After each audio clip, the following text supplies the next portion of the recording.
열왕기상 6장 14절부터 끝에까지 하고 7장 1절에서부터 12절 말씀까지만 오늘 생각하겠습니다. 6장 14절에서 22절 말씀까지 우리가 한 목소리로 읽도록 하겠습니다. 14절부터 22절까지 솔로몬이 전 건축하기를 마치고 백향목 널판으로 전의 안벽 곧 전 마루에서 천장까지의 벽에 입히고 또 잣나무 널판으로 전 마루를 넣고 또 전 뒤편에서부터 20규빗 되는 곳에 마루에서 천장까지 백향목 널판으로 가로막아 전에 내소 곧 지성소를 만들었으며 내소 앞에 있는 외소 곧 성소의 장이 40규빗이며 전 안에 입힌 백향목에는 박과 핀 꽃을 아로 새겼고 모두 백향목이라 돌이 보이지 아니하며 여호와의 언약궤를 두기 위하여 전 안에 내소를 예비하였는데 그 내소의 속이 장이 20규빗이요 광이 20규빗이요 고가 20규빗이라 정금으로 입혔고 백향목 단에도 입혔더라. 솔로몬이 정금으로 외소 안에 입히고 내소 앞에 금사슬로 건너지르고 내소를 금으로 입히고 은전을 금으로 입히기를 마치고 내소에 속한 단의 전구를 금으로 입혔더라. 네, 오늘 말씀은 우리가 솔로몬 성전 건축의 5번째 시간으로 솔로몬 성전 건축에 대해서 우리가 오늘은 지난주에는 솔로몬 이 성전을 건축하는데 건축의 외부 공사, 구조에 대해서 우리가 생각을 했습니다. 오늘은 솔로몬 성전의 내부 공사, 내장과 목공, 이것은 어떻게 공사가 되었는가 하는 것을 우리가 함께 생각을 해보려고 합니다. 오늘 읽은 말씀 중에서 여러분 기억에 탁 남는 말이 뭡니까? 오늘 성경 읽은 말씀 중에서 네? 내소. 내소, 좋은 말씀, 내소. 왜냐하면 여기 내소에 대해서 말씀하고 있는 내용이니까. 오늘 제가 지금 우리가 읽었던 말씀은 내소에 대해서. 내소가 곧 뭐죠? 지성소. 근데 거기에 가장 많이 나오는 단어가 금이라고 하는 단어입니다. 성전은 온통 뭘로 되어 있다? 금으로 되어 있다. 이거죠. 자, 우리가 성전의 모습을 한번 잠깐 그려보겠습니다. 성전은 어느 쪽을 향해서 세워져 있죠? 네, 야, 이거 너무 어려운 건데 그걸 알아내시다니 이거 참 기적과 같은 일입니다. 성전은 동쪽을 향해서 세워져 있습니다. 자, 그렇다면은 성전이 동쪽에서 이렇게 보았을 때 제일 앞에 있는 게 뭐였죠? 낭실. 그러니까 소위 현관이에요. 그러니까 성전은 세 부분으로 되어 있는데 제일 앞에가 현관, 그러니까 낭실이라고 하는 현관, 그 다음에 성소, 그 다음에 지성소, 하나, 둘, 셋, 그렇게 나눠져 있어요. 그러면 제일 뒤에 서쪽에 있는 게 지성소죠. 지성소부터 안에서부터 오는데 이 이 세로 길이가 얼마였느냐? 27m 정도 된다 그러고, 그 다음에 이 가로 폭은 얼마요? 9m 정도 되고, 높이가 13.5m 정도 돼요. 그래서 전체 크기가 몇 평 정도라 그랬죠? 네? 아, 잘 생각이 안 되는 거네. 이 지성소는 25평 정도 되고, 그 다음에 이 어디죠?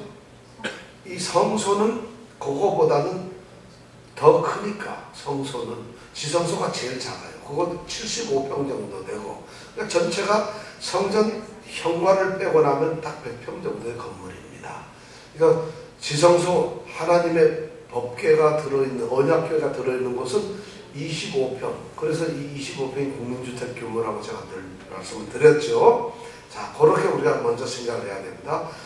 성소와 지성소가 있는데 모양이 그렇게 되었고, 그 다음에 성소와 지성소 옆에 벽을 빙 둘러가지고 뭐를 만들었다 그랬죠? 다락을 만들었다. 다락에다가 뭐를 지었다? 골방을 만들었다. 골방을 몇 개? 30개를 만들었다. 한다고 답이 나오는. 자, 성전이 현관을 제외하고 성소와 지성소를 둘레로 해가지고 다락을 만들었는데 다락에 골방이 30개가 들어가 있다. 그러면 성소는 현관은 다 톡 트여 있으니까 아무것도 아니죠. 그 성전 들어가가지고 성소 문을 열고 들어가면 성소가 있고 75평 정도 되는 게 있고 그 안에 25평짜리 지성소가 있다. 지성소는 하나님의 언약궤만 높여 있다. 딴 데는 다 창문이 나가지고 그 붙박이 교창이라고 하는 창문이 나 있는데 지성소인 하나님이 계시는 곳에는 그게 없다. 벽이. 그래서 완전히 깜깜하다. 그 다음에 이 성전 둘레에 싸고 있는 다락이 전부 몇 층? 3층. 3층인데 올라가는 계단은 무슨 형으로 되어 있다? 나사 모양으로 되어 있다. 자, 그러면 그림이 그려지죠? 외벽에 빙 들어가면서 다락이 되어 있고 거기에 3층으로 된 골방이 있는데 골방이 30개다. 아래에서부터 올라가려면 이렇게 나사형으로, 나사라는 거 돌아가는 거잖아요. 돌아가는 나선형 계단으로 위로 올라간다. 그리고 성전 안에 들어가려면 내려와가지고 다시 현관을 통해서 정문을 통해가지고 성소로 들어가고 성소에 들어가서 좀 더 들어가면은 지성소가 있다. 지성소에는 창문이 없고 깜깜하다. 그리고 크기는 몇 평? 25평. 그러니까 스퀘어피트로 하면은 900스퀘어피트 정도. 지성소가. 자, 900스퀘어피트면 크기가 어느 정도 되는지 알죠? 대략. 여러분 감이 좀 잡히죠? 이렇게 생각을 하면 되는 것이죠. 자, 이것이 성전 구조의 모습이었는데 오늘은 그럼 그 안에 내장을 한번 보자. 오늘 내장에 보니까 아주 재미난 얘기들이 나오고 있습니다. 성전 내장의 크기가 어디 보자. 어떻게 되냐면 우선 성전 벽의 얘기를 먼저 합니다. 성전 벽이 있는데 성전 벽은 무슨 나무로 만들었느냐 하면 전부 백향목으로 만들었어요. 성전 벽은 완전히 백향목으로 완전히 둘렀어요. 그리고 바닥은 뭘로 깔았느냐? 잣나무로 깔았다. 자, 바닥은 뭘로 깔았다? 잣나무. 그 벽은 그럼 위에 천장은 당연히 백향목이겠죠. 그렇게 이제 만들었어요. 그리고 이 벽을 빙 둘러싼 백향목에다가 거기에다가 뭐를 새겼느냐 하면 그룹들과 종려나무와 그리고 활짝 핀 꽃을 거기다가 새겨놨어요. 그리고 거기에다가 온 벽을 전부 다 둘러가지고 뭐를 했다? 금을 입혔어요. 자, 여러분 생각해 25평을 완전히 안에 금으로 도배를 했어. 입혔단 말이에요. 그 다음에 그 밖에 나온 75평 성소도 완전히 금으로 도배를 했어요. 그러면 그 안에 들어가면 어떻겠어요? 번쩍번쩍하겠죠. 엄청난 금이죠. 그럼 도대체 금이 얼마나 필요하겠어요? 집을 완전 금으로 이 정도 되는 건물 안을 갖다 전부 만약 금으로 입혔다 그러면은 금이 얼마나 필요하겠어요? 역대하 3장에 가서 보면은 얼마냐면 600달란트의 금을 썼다 이렇게 되어 있어요. 600달란트면 지금으로 말하면 20톤 1톤짜리 트럭이 20대가 금을 가득 싣고 가서 그 금으로 했어요. 여러분 가격이 얼마나 될까요? 금 한 돈에 얼마? 그럼 그거 가지고 2만 킬로그램의 금이면은 우리가 예를 들어서 여기 2만 킬로그램을 금을 올리잖아요. 그럼 이 집이 가라앉아요. 그렇게 그런 엄청난 금으로 안에를 성전 내벽을 전부 다 도배를 했어요. 그러면 도둑놈이 생길까요? 안 생길까요? 그렇게 비싼 성전의 모양이 그렇다는 거예요. 그게 이제 성전 벽이고 그렇게 되어 있는데 근데 이제 지성소는 그럼 어떻게 꾸몄을까? 하나님이 법궤를 놓은 지성소를 어떻게 꾸몄을까? 그게 궁금하죠. 지성소는 벽을 뭘로 만들었겠어요? 당연히 백향목으로 만들어요. 아까 백향목으로 했다 그랬으니까 백향목으로 완전히 했어요. 그리고 벽에는 마찬가지로 종려나무나 활짝 핀 꽃을 딱 새겼어요. 하나님의 그 법궤가 있는 지성소 안에. 그래서 그걸 전부 다 했고. 근데 크기가 얼마냐면 그거는 지난번도 말씀드렸지만 딱 정사각형이라고 그랬잖아요. 그 정사각형인데 9m, 9m짜리죠. 그죠? 그렇게 해가지고 딱 지으니까 뭐 크질 않아요. 조그만해요. 그런 이제 지성소를 만들었고, 그 다음에 지성소 안에 보면 뭐가 있었을까요? 언약궤도 물론 있었지만 여기에 나오는 걸 성경을 안 읽었습니다. 거기 보면 그룹이라는 것을 만들었어요. 그룹이라고 하는 것이 뭐냐면 하나님이 부리시는 천사 같은 것이에요. 근데 그 창세기에 보면은 아담과 하와가 범죄를 해서 하나님께서 에덴 동산에서 쫓아내버려요. 쫓아내가지고 아담과 하와가 에덴 동산에서 쫓겨나가지고 그때서부터 우리가 에덴에서 쫓겨나가지고 여기서 사는 거예요. 여러분 에덴 동산을 가서 살고 싶으면 어딘지 알아야지 찾아갈 거 아니에요. 그런데 에덴 동산으로 들어가는 곳을 하나님의 이 천사들이 그룹이라고 하는 이 천사를 통해서 막아버려요. 파수를 지켜요. 그래서 그룹이라는 건 뭐냐면 하나님께 접근하려고 하나님께 가려는 것을 막는다는 이런 하나님의 이제 천사라는 거예요. 그리고 이 그룹은 또 어떤 데 쓰는가 하면은 하나님이 어디를 가실 때에, 예를 들어서 다윗이 지금 하만 그곳에서 지금 고생을 하고 있을 때 그때 하나님이 가신다 이거예요. 그럼 하나님이 뭘 타고 가시느냐? 바로 이 그룹을 타고 가세요. 그래서 그룹은 그런 천사 같은 거예요. 그룹. 이제 이 그룹인데 그 지성소 안에다가 그룹을 2개를 만들어 놓았어요. 근데 그룹의 크기가 위 2.25m, 가로 세로가 2.25m 딱 정사각형을 만드는데 그룹 2개를 만드는데 이 그룹이 먼저 한쪽 날개가 얼마냐면 2.25m예요. 그럼 2개 합치면 4.5m가 돼요. 그럼 2개니까 양쪽에 서 있으면 몇 개? 9m가 되죠. 이 폭이 9m인데 그렇게 그룹을 만들었어요. 그 날개를 쫙 펴가지고 천사인데 날개를 이렇게 펴가지고 이쪽 벽을 닫고 그리고 이렇게 하면 또 저쪽에 있는 그룹하고 손이 닿습니다. 그럼 저쪽 그룹도 요 손이 닿아가지고 이쪽 벽을 닿아요. 그러니까 완전히 9m짜리니까 서로가 탁 닿게 되어 있어요. 그리고 그 가운데 그룹이 4.5, 4.5는 그 밑에가 비어 있겠죠. 거기에다가 법궤를 놓는 거예요. 그 가운데. 그러면 그 법궤에 하나님이 시운소라고 해서 거기에 임재를 하세요. 성전 안에 지성소로 그림이 생각나죠. 그런데 이 그룹이 어떻게 생겼을까? 딱 정사각형이라는데 어떻게 생겼을까? 그룹에 대한 모양, 형상을 갖다 성경에는 얘기한 것이 한 군데도 없어요. 그러니까 우리는 몰라요. 어떻게 생겼는지. 근데 하여튼 그룹을 만들었다 이거야. 하나님의 천사의 그룹. 그러니까 천사나 어떻게 보면 천사나 또 하나님은 이 땅에 형상이 없어요. 아무것도. 그런데 우리가 천사는 어떻게 생겼다? 날개를 가지고 아주 뭐 이렇게 날개는 분명히 있는데 형상은 우리가 몰라요. 하나님은 아무것도 모르는 거고 그러니까 하나님의 형상을 만들어서는 안 된다는 거지. 그래서 교회에 우리 지금 개혁교회들은 교회에 십자가를 두지를 않습니다. 오늘날 교회에다가 십자가를 두는 것은 천주교회에서 하던 이런 습성과 똑같은 거예요. 사실은 십자가를 두면 안 돼요. 왜냐하면 십자가가 우상이 되어버리거든요. 그래서 종교 개혁을 했던 사람들이 십자가조차도 형상이 우상이 되니까 치웠다. 그런데 우리가 예배를 드리면 그게 허전해 좀 뭐가. 그래도 간간히 뭐가 앞에 뭐 보이는 게 있어야 되냐. 우리는 우상을 섬기는 심리가 아주 많은 거예요. 근데 뭐를 놓을까 하다가 하나님 얼굴을 모르지. 하니까 놓은 게 십자가야.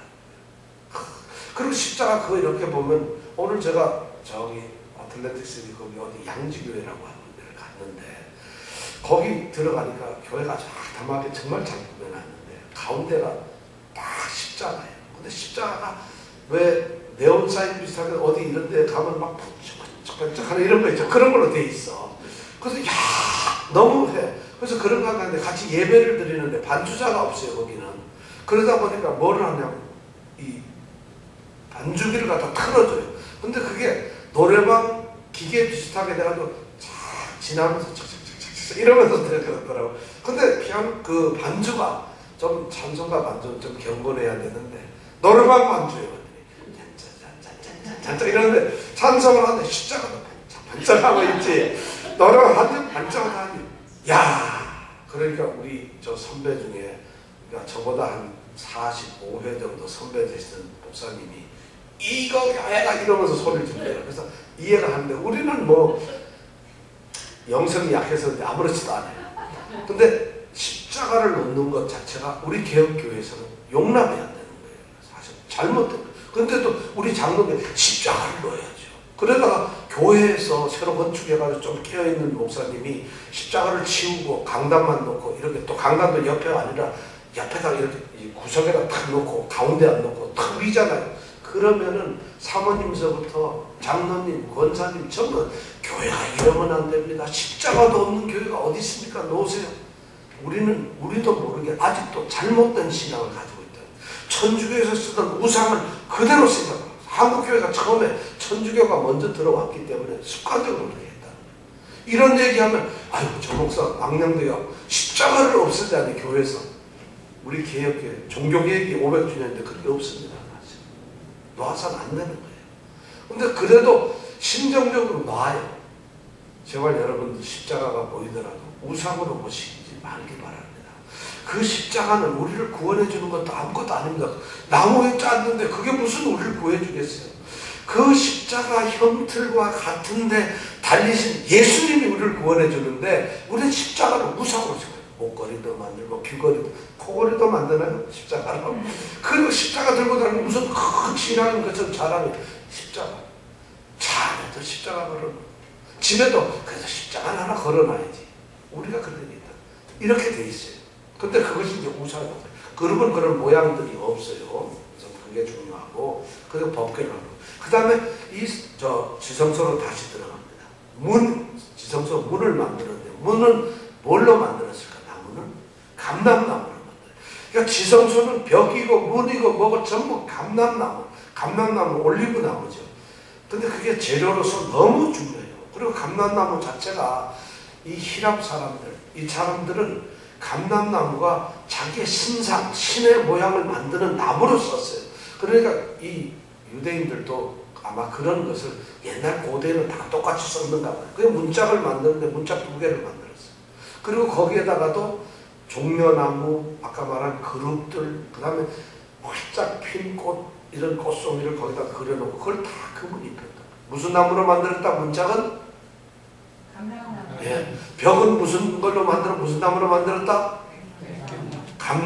백향. 똑바로 이게 틀리게 하면 안 되죠. 백향로. 요거는 감람나무는 아까 얘기한 시납시나 그런 게 나오고. 그 다음에 바닥은 무슨 나무?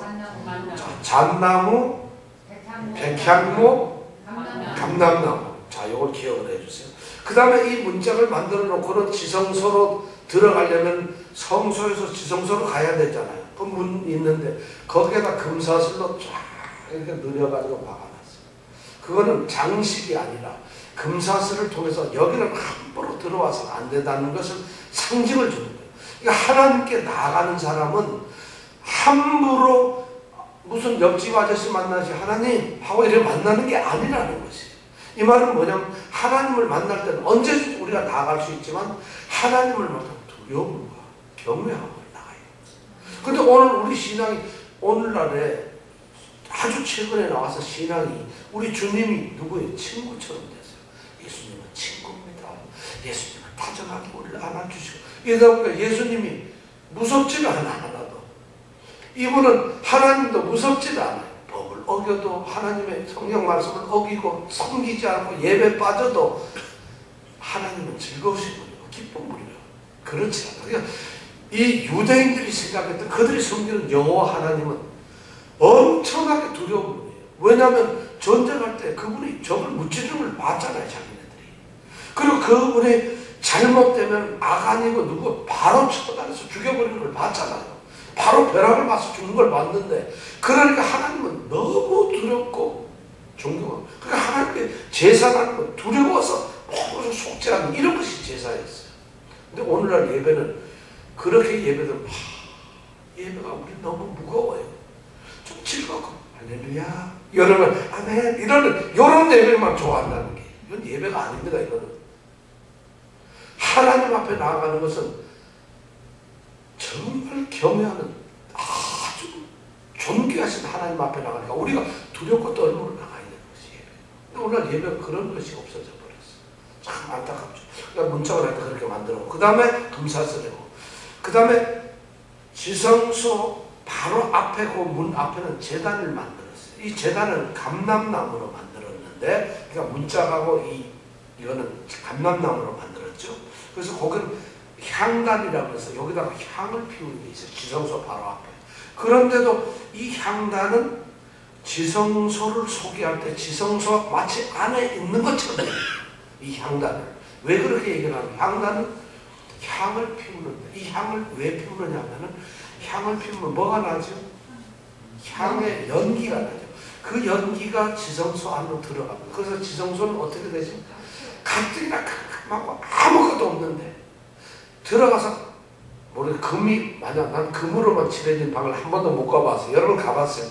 그러면 빛이 안 비쳐도 반짝반짝해서 환합니까? 어떻습니까? 이봉택 집안이 어때요?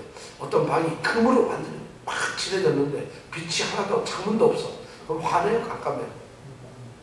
금이 번쩍번쩍 안 해요? 빛이 있어야지. 그래서 예수님이 비치지 않으면 우리는 비춰줄 수가 없어요.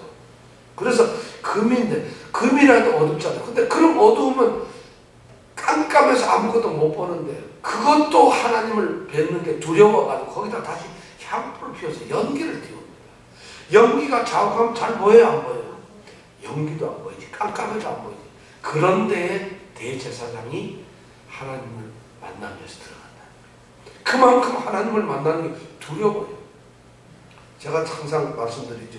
오늘날 만약에 하나님께서 오늘처럼 우리에게 참지 않으시고 인내하면서 길이 참으시면서 우리가 회개하고 하나님께 돌아오는 걸 기다리지 않는 그런 하나님이라면, 이 구약시대처럼 바로 화를 내리시는 하나님이라고 가정을 한다면, 예를 들어서 우리가 친구 만나가지고 거짓말 쓱 하려면 갑자기 혀가 막 돌아가는 거야. 거짓말하면.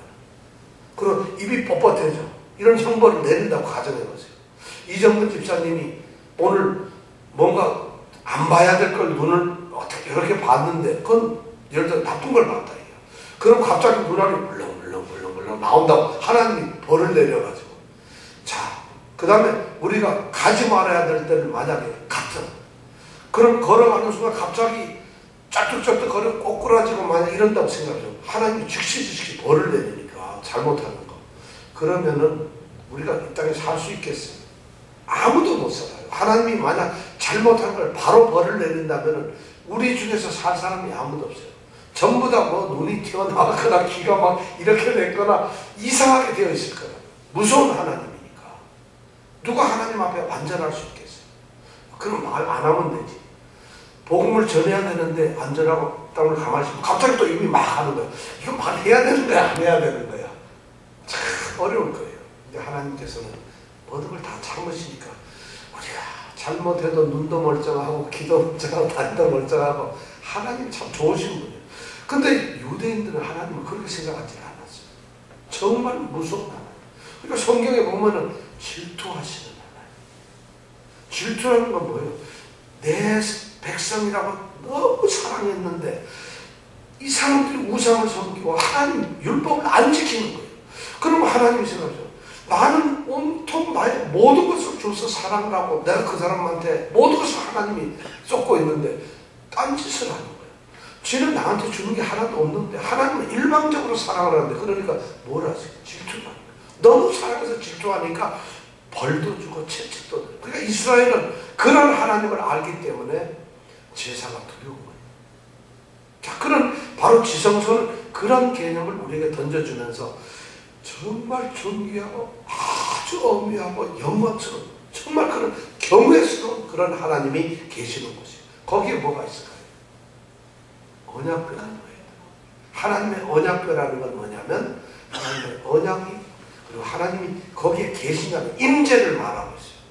그런데 솔로몬이 성전을 건축하면서 성전도 짓지요, 지성소도 짓고 성소도 짓고 현관도 만들고 다락도 만들고 골방도 만들고 별거를 다 금도배하고 전부 다 만드는데, 건축하는 내용을 유심히 보면 딱 하나, 하나님의 이 언약궤, 법궤는 아무것도 얘기가 나오질 않아요.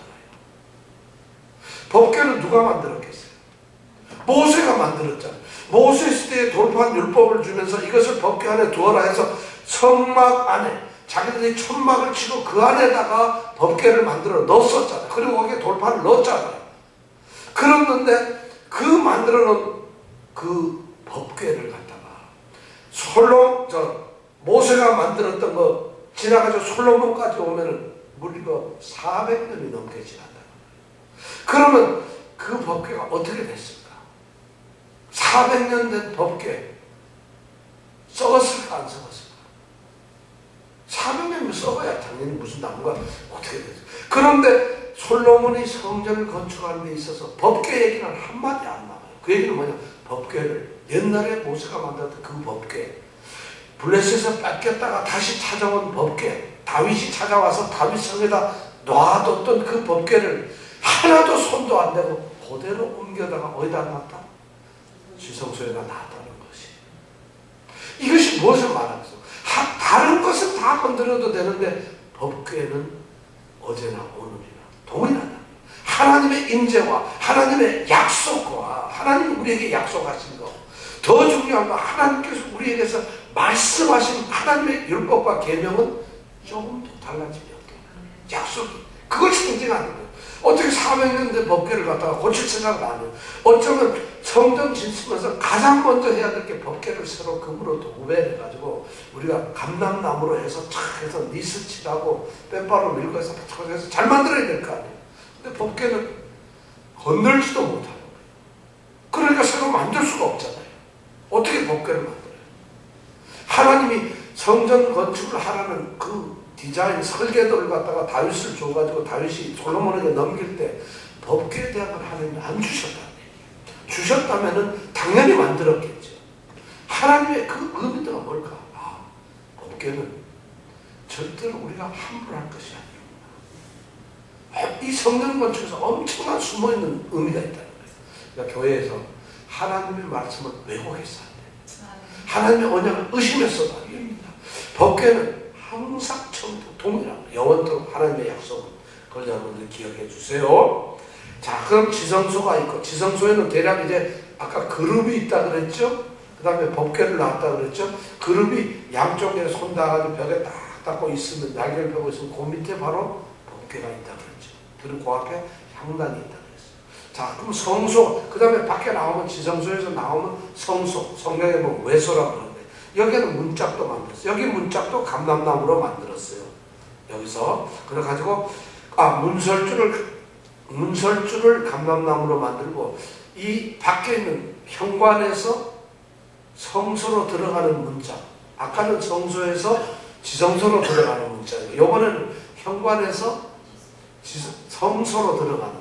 성소는 제사장들이 제사 지내기 위해서 향로도 놓았고 물두덩도 놓았고 진설병도 놓았고 하는 이런 제사 준비하는 방인데 그 방에다가는 문짝은 그 방은 아까는 감람나무로 만들고 이번에 잣나무로 만들었죠. 잣나무로 그 문짝을 만들었어요. 그러니까 잣나무가 그렇다고 벽이 좀 떨어지는가 봐요. 그 당시. 그러니까 바닥은 잣나무고 문짝은 그렇게 했다는 것이죠. 그렇게 만들어 그 다음에 바깥 성전 벽에 쭉 둘러가지고 뭐가 있다고 그랬죠? 다락이 있다고 그랬죠. 다락 그 뒤로 뭐냐면 뜰을 만들어가지고 이 돌을 갖다가 한 층, 두 층, 3층 정도 높이 이렇게 쌓고 거기다 백향로 널빤지를 딱 깔아가지고 뒤를 쭉 돌아서 앉을 수도 있는 뜰을 만들었어요. 이것이 성전의 모습이에요. 여러분 기억이 나세요? 이제 성전 여러분 이제 밖의 모습하고 안의 모습 생각하면 기억납니까? 이제 대략? 아직도 기억 안 나세요? 이병택 집사님 기억나죠? 대략 그림이 그려지지 어떤 거죠, 그죠?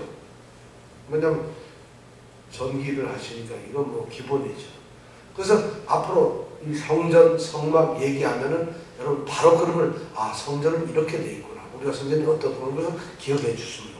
그래가지고 오늘 여기 보니까 마지막 38절 찍어 보니까 37절서부터 38절 한번 6장 읽어볼까요? 시작.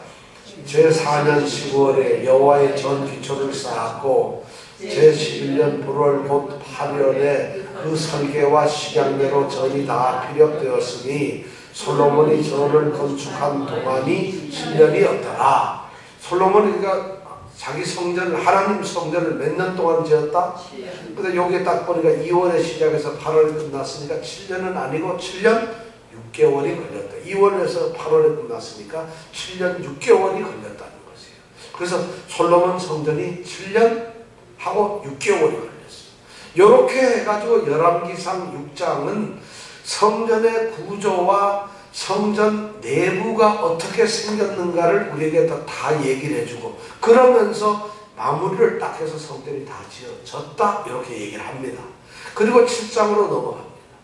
그런데 7장 1절부터 12절에는 자 1절만 같이 한번 읽어볼까요? 시작. 궁을 3년 동안 건축하여 그 전부를 하니라. 바로 성전이 끝나고 난 다음에 뭐가 시작됐죠? 솔로몬 궁전이 시작됐죠. 몇 년 걸렸다? 그러면 성전은? 근데 솔로몬 궁전은? 그럼 여러분들 생각엔 어느 게 더 훌륭하고 잘 됐겠어요? 그럴 것 같아요? 진짜? 오래만 걸리면 잘 짓는 건가요?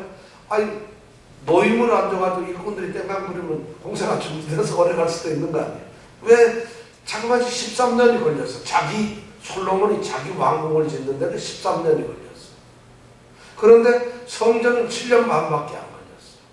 그러면서 이제 솔로몬 왕궁이 지어진 것을 12절까지 얘기해요. 그래서 왕궁 구조를 한번 보니까 우선 기술자를, 특별 기술자를 하나 데려왔어요. 두로에서 히람이라고 하는 주조를 하는 놋 있잖아요. 주석. 그거를 이제 작업을 하는 기술자를 데려왔어요. 그 사람을 했는데 왕궁 크기가 이렇게 보면 얼마인가 하면 가로가 40m, 100규빗이에요. 왕궁 크기가 가로가 100규빗. 그런데 저기 성전은 얼마 있었죠? 60규빗밖에 안 됐어요. 세로가. 그 다음에 세로는 여기는 50규빗인데 성전은 20규빗밖에 안 돼요. 그 다음에 높이는 똑같이 30규빗. 높이는 똑같이 13.5m. 그 대신 이 성전 자기 이 왕궁의 길이는 40m, 22m 이렇게 됐어요. 근데 실제 성전은 27m, 9m밖에 안 돼요. 그러니까 크기가 얼마냐면 높이는 같지만은 면적이 넓기로는 솔로몬 왕궁이 4배가 더 넓어요. 하나님의 성전보다. 그러면 여러분 생각해, 솔로몬이 자기가 사는 왕궁이 4배나 넓어. 누구? 하나님이 거하는 성전보다다. 여러분 생각에 딱 뭐가 생각나요? 요런 나쁜 놈이 있나 이런 생각이 들죠. 거기다가 더군다나 보면은 이스라엘 백성들이 광야를 다닐 때 지었던 성막, 그거보다 17배가 더 넓어요. 굉장히 솔로몬 성전이 화려하다는 얘기예요. 건축 기간도 7년인데 여기는 몇 년? 13년. 근데 이 성경을 자세히 읽어보면은 2절 보면 저가 레바논 나무로 궁을 지었으니 이렇게 딱 나와요. 근데 길이가 200규빗, 광이 50규빗 이렇게 나오잖아요. 저가 레바논 나무로 궁을 지었으니, 요 말이 우리나라 말로는 번역을 레바논 나무로 궁을 지었으니 이렇게 나와 있는데, 레바논 나무라는 게 무슨 나무인지 아세요? 그렇죠. 백향목이에요. 백향목. 다른 나무. 근데 백향목 나무인데 나무로 궁을 지었다 이렇게 되는데, 원어에 보면 백향목 숲궁전 이렇게 되어 있어요. 얼마나 백향목 나무를 많이 썼는지 그 궁전이 숲과 같으라. 백향목의 숲과 같으라. 그러면 백향목을 갖다가 성전보다 훨씬 많이 썼어요. 자, 이렇게 썼어요. 그런데 열왕기상 10장에 살짝 넘어가 보면 그렇게 훌륭하게 지어놓은 자기 궁전을 뭘로 썼느냐? 그릇 창고. 창고를 쓴 거예요. 창고로. 야, 그 솔로몬이 얼마나 영화로운 사람인지, 영국 진짜 대단한 사람이죠. 근데 솔로몬 이 궁을 갖다가 전부 다 보면 5개의 중요한 걸로 되어 있어요. 거기 가만히 보면 뭐냐면 아까 얘기한 레바논의 숲풀, 그 백향목, 완전 숲풀과 같은 궁이 하나 있고, 그 다음에 그 궁 앞에 또 성전을 따라서 이렇게 뭘 만들어? 현관을 만들어 놨어요. 현관도 있고, 그 다음에 현관 앞에 나오면은 왕은 그 당시에 재판을 했는데 왕궁에서 했거든요.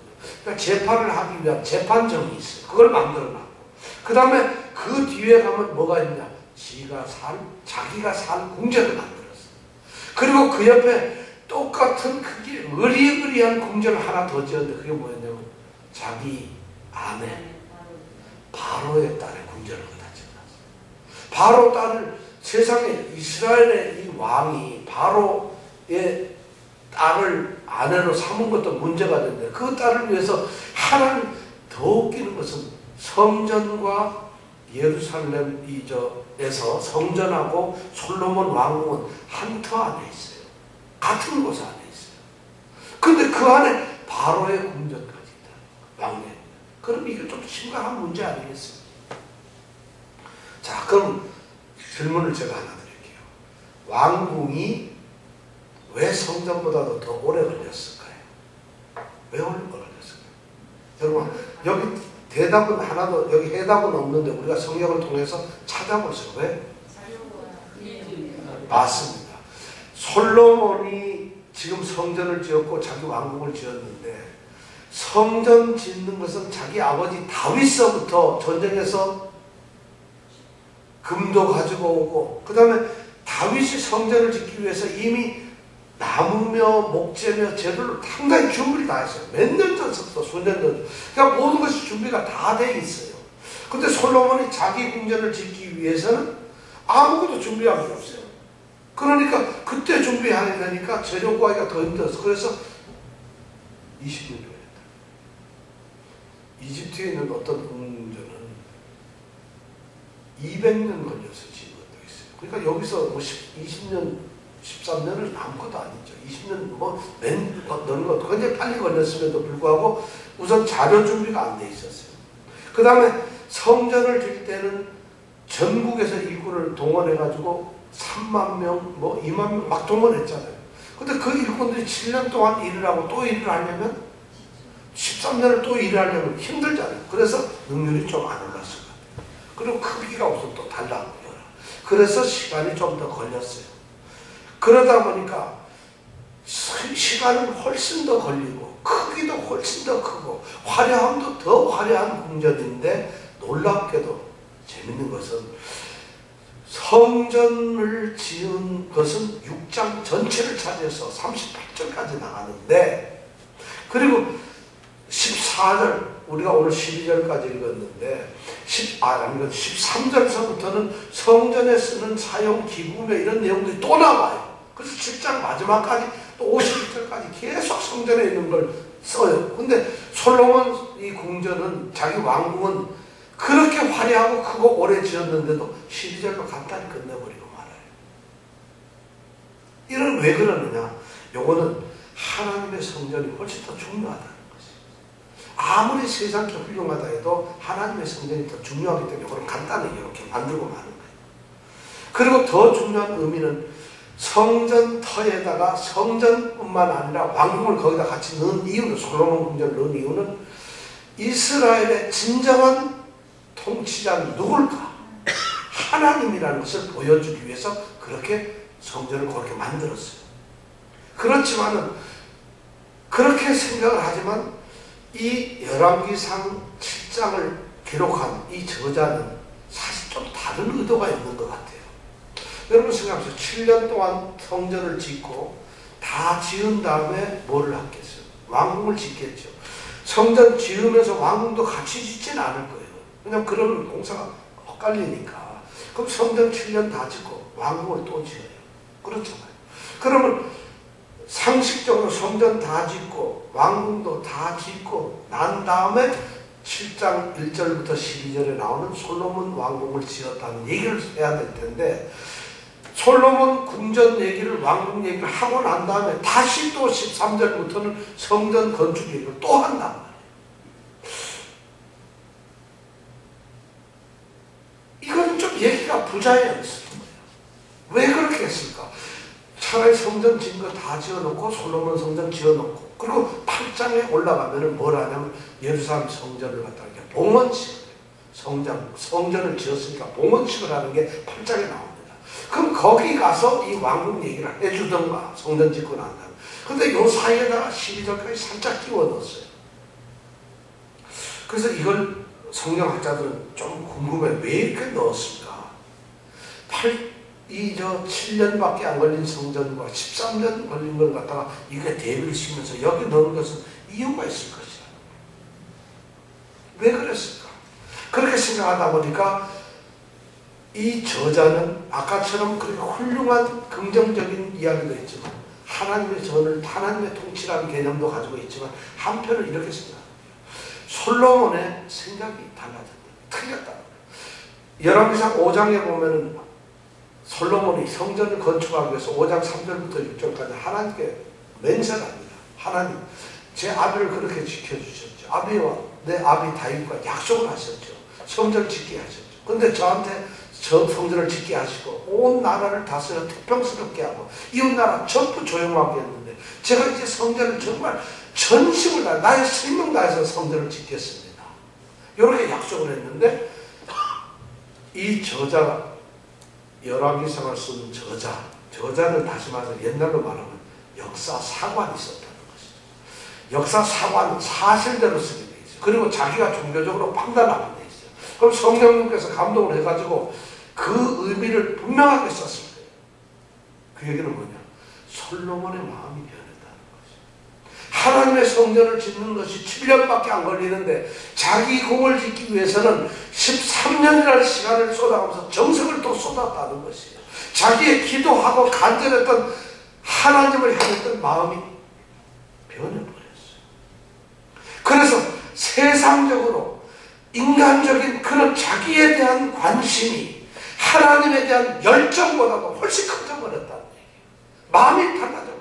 그래서 하나님을 섬기고 하나님을 공경하고 하나님을 오로지 영광을 돌려야 되는 그 성전보다는 자기에 대한 관심, 자기의 내가 하나님께서 뭘 해주는가, 내게 오는 영광, 이런 것을 더 생각하는 이런 생각이 되고 말았다. 거기다가 더 심한 것은 바로 딸까지도 궁전을 그렇게 지어줄 정도로 이미 솔로몬이 좀 틀렸다 이런 얘기다.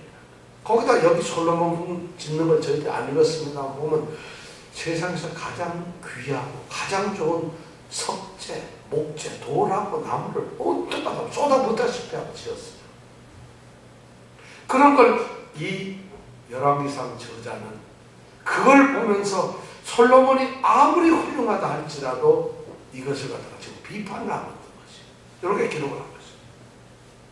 여러분, 정말 이 솔로몬이 7년 돼서 예루살렘 하나님의 성전을 증거하고 13년을 지어서 자기 왕궁을 지었어요. 자, 13년. 그래서 의리의리하게 성전보다 4배나 더 넓은 성전을 지었어요. 여러분, 이것이 하나님의 축복입니까? 아니면 인간의 탐욕의 결과입니까? 어느 걸로 생각하세요? 솔로몬이 그런 걸 지었을 때 자기 궁전을 그렇게 크게 지었을 때 이게 하나님께 영광을 돌리면 정말 이것이 하나님이 자기에게 주신 축복이라고 생각할까요? 아니면 하나님께서 그에게 내려주는 소위 말해서 인간 탐욕의 모습을 그대로 보여주고 있는 것일까요? 교만을 보여주고 있는 것일까요? 저는 생각을 갖다가 이건 솔로몬의 지금 교만이에요.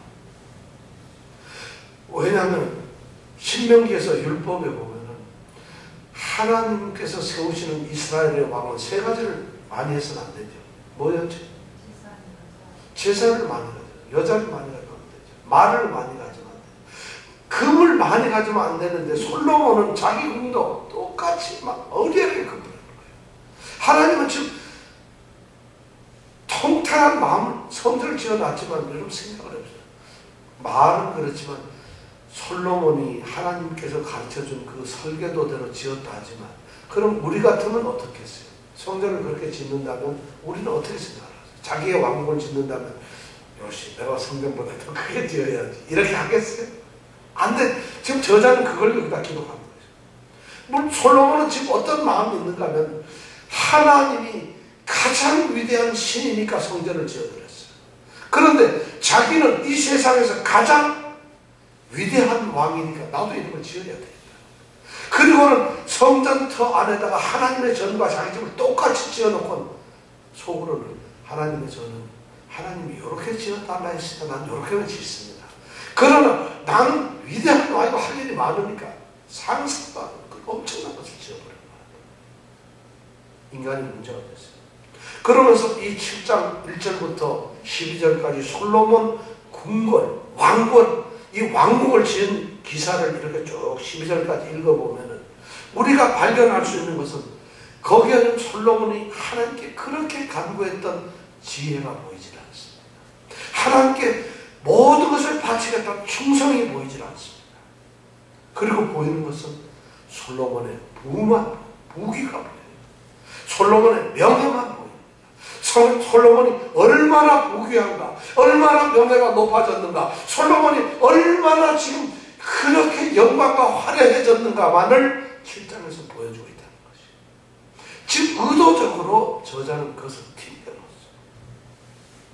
그러면서 딱 한마디로 결론적으로 하는 게 뭐냐면, 그런 말은 없지만 이것을 읽으면서 우리로 하여금 느끼게 하는 것이 뭐냐면, 솔로몬의 신앙은 세상적인 성공이었다는 것이에요.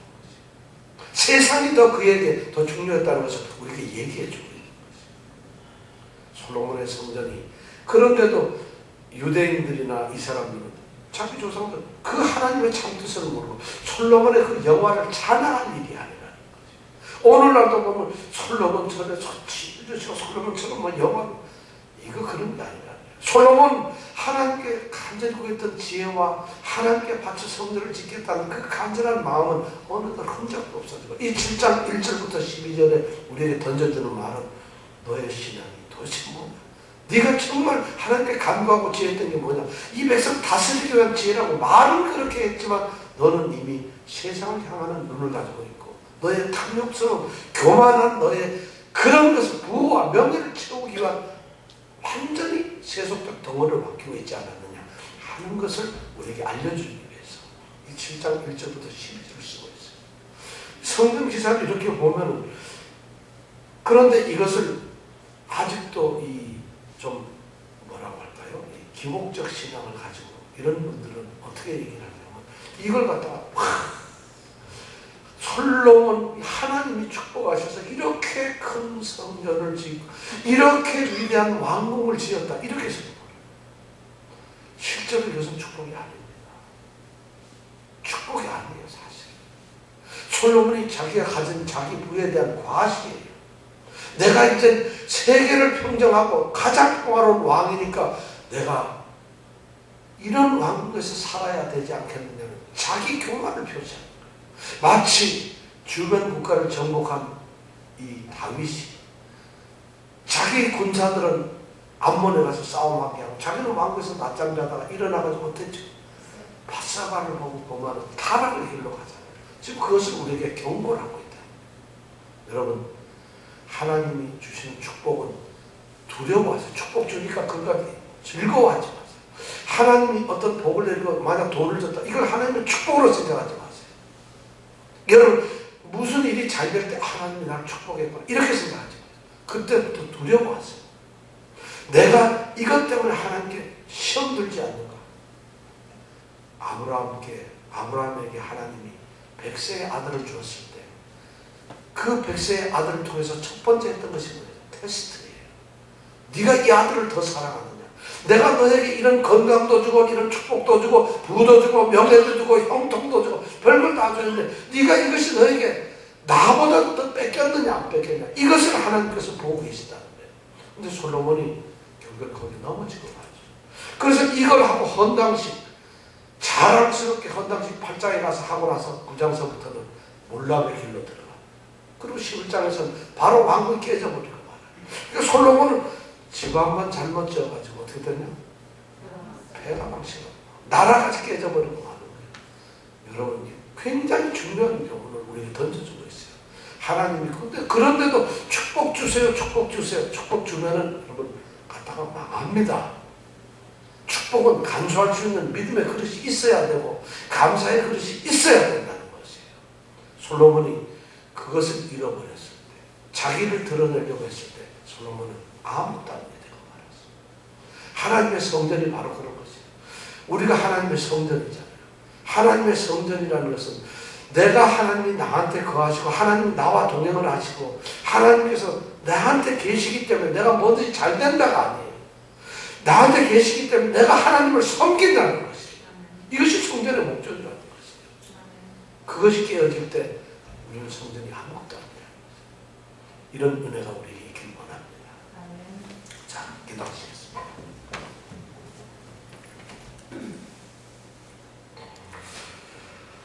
정말 우리 하나님의 축복을 받을 때마다 더 두려워. 하나님이 시련과 고난을 주면은 하나님, 제가 더 하나님 열심히 섬기겠습니다. 하나님께 제가 더 나가겠습니다. 하나님 저를 불쌍히 여겨주세요 하고 우리가 기도를 합니다. 어려울 때는. 근데 조금 하나님께서 형통하게 하시면 그때는 하나님을 찾지 않아요. 그것을 즐기고 그것을 기쁨으로 받고 그거 누리고 있는 것이 더 좋아요. 하나님보다. 지금 솔로몬이 그런 길을 가고 있어요. 성경에 흐르는 모든 내용을 보면 전부 그래요. 우리의 형통의 때 정말 하나님이 내게 함께 하신다는 그것을 기억하는 성도가 되기를 원합니다. 이 시간 우리가 하나님께 기도합니다. 하나님, 내가 정말 깨어가지고 우리 주님을 모시고 있는 내가 성전인데 주님을 모신다는 이 성전이 내가 잘되기 위해서 주님을 모시는 것이 아니라 주님을 내가 내 몸 전체로 섬기기 위해서 주님이 나를 성전 삼으셨다. 왜냐하면 성전 자체가 주님이 계시기 위한 곳이지 성전을 중요하게 만들기 위해서 한 것이 아니라는 것이죠. 그래서 우리가 지난주에 말씀을 배웠죠. 성전 건축 중간에 하나님께서 솔로몬을 찾아가지고 내가 내 법도를 지키고 내 율법을 지키고 하면은 내가 여기에 있겠고 내가 너 민족과 같이 있겠다. 그렇지 않다면 이 성전 지으나 마나라 이런 얘기를 하신 거 아니겠어요? 오늘 우리가 이 말씀을 들으면서 성전이 우리가 정말 하나님을 섬기고 하나님 여기에 계신 그런 집이 돼도 우리가 달라져야 돼요. 그렇게 될 때 성전은 정말 하나님이 계시는 곳이 되고 그럼 하나님을 모시는 우리가 모든 것이 형통한 축복으로 나가게 되는 것이라는 것이죠.